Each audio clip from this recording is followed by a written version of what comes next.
When there were 8 teams, it was tough enough, and now there are 10 franchises. And these are the best players in the world want to perform at the IPL because that's basically cricket has become a business, and not just because you're a franchise owner, but for the players as well. It has become business. Rightly so.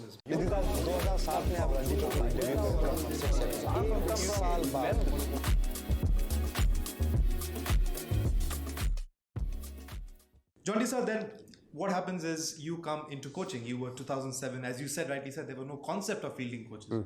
You entered in the IPL, you saw so many young players. By the way, we were hearing rumors that you might be India fielding coach as well. We'll not get to that because that never materialized. We would love to hope that you do give your guidance to our Indian national team. However, sir, you had mentioned that you're more of a mentor, and you see guys nowadays who have so much of pressure. Of course, there's a distinct difference between how cricket has been seen. Why I mentioned cricket is seen in India is like an obsession. They will criticize you, they'll love you. That's what love is about. It's about two extremes. Might not have been the case in South Africa when you were playing. Do you have these kind of conversations with players that they're humans at the end of the day? They're youngsters, 24, 25, 26. I think it changed. The IPL changed through the pandemic because generally before that, and especially in an Indian context, the young players, they know they're coming into the environment. They might not get many opportunities. They want to leave the tournament having worked hard, been exposed to international coaches, the experience of international players, working with them in the nets. So you can leave an IPL a better player without even playing the game. But then you need some sort of support, and often in an IPL environment that came from family.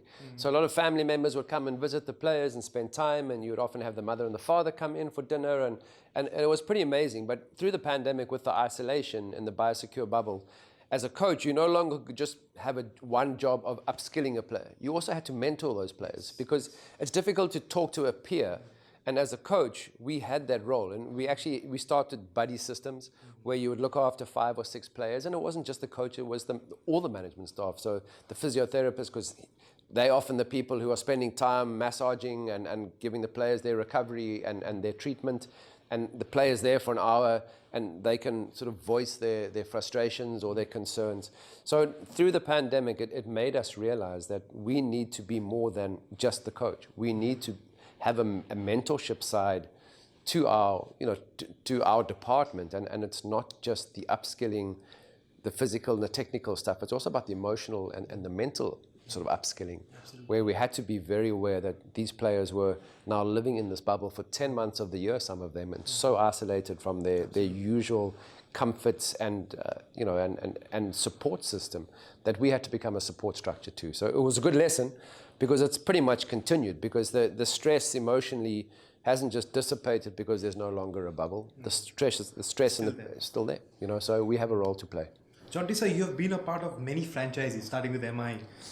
You had some players to coach, starting with Tendulkar and Ponting. You've been with Punjab Kings previously, Kings 11 Punjab, Lucknow. So because you have been in the same position at different franchises, different set of people, different environment, do you think, because you've been a part of successful franchises, you've won the trophies, and you've also been with teams which haven't, right? For example, Punjab, season is not going well. Could you see a stark difference in the environment affecting the team's performance, just as a coaching point of view, from a coach's point of view? Well, I think winning trophies is obviously what everybody wants to do, and we know that not everybody is going to do it. When there were 8 teams, it was tough enough, and now there are 10 franchises, and these are the best players in the world want to perform at the IPL because that's basically cricket has become a business, and not just because you're a franchise owner, but for the players as well. It has become business. Rightly so. And and they want to perform.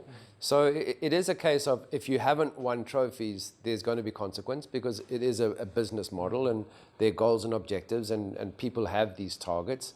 So I think that the frustrating thing in any environment is that through auctions and releases, and you try as coaches to build up a team culture and sort of an ethos similar to you would in a business environment. You want a team culture, and it's quite difficult when teams change. Every 3-4 years there's a mega auction.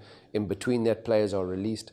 So you want continuity as much as possible, and that's tough and frustrating. I think that's where MI, Chennai, CSK have done really, really well. The same as Mumbai Indians, is that they've kept the teams as constant as possible throughout. And they've really backed mean, at one stage, CSK were criticized for the sort of Dhoni's old army, but they produced, that every player knew their role and how to do their job.